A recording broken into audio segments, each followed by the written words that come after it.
Good morning. It is the 7th of March. It's about 9:58, almost 10 o'clock here in El Paso.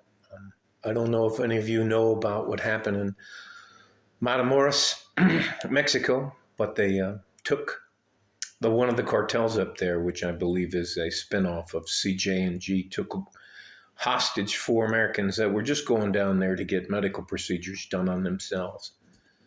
Evidently, maybe, now I don't know this to be true, but maybe one of them is an FBI agent. And I don't know what else to tell you, but it is probably going to get a little bit worse depending on how the United States responds to this. If it is okay for a country that borders the United States to kidnap, murder our citizens, including possibly a federal agent, then we have some serious problems. This pretty much means we're on our own. I think that the United States is going to have to do something, and I don't think I'll be going down to Mexico for a while. The cartel's probably going to try to say it's a case of mistaken identity, but they shot that car to pieces. It's unbelievable the amount of violence that is perpetrated on the public in Mexico. Now, they'll talk about the violence here, but usually the violence here is bad guys shooting bad guys or an occasional psychopath that gets a hold of a rifle.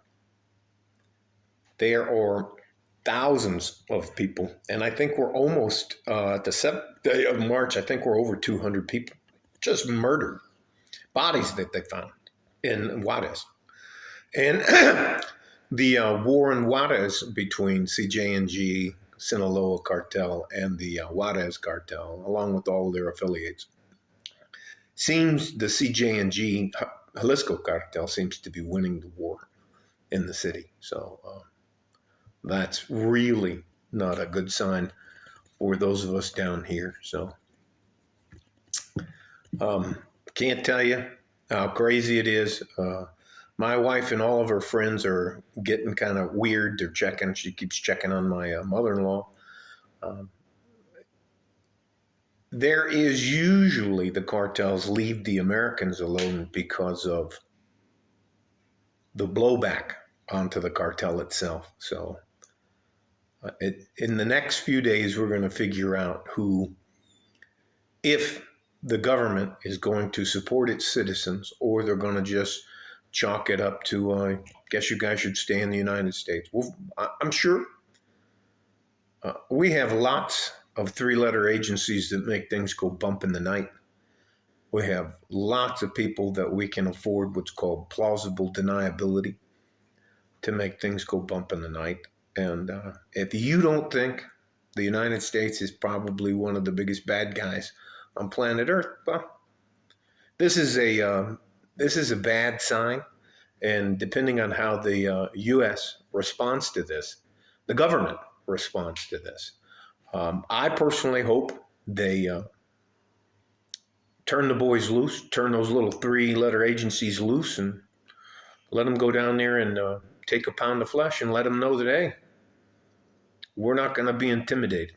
So I'm just, things are not all that bad, but at some point in time, if you don't stand up for yourself and your people, then things will get very bad. So I hope you all stay safe and healthy. Take care of each other if you can. If you can't, you have to take care of yourself. Like a fart in a G-string from West Texas, El Paso. I'm out of here. Bye-bye.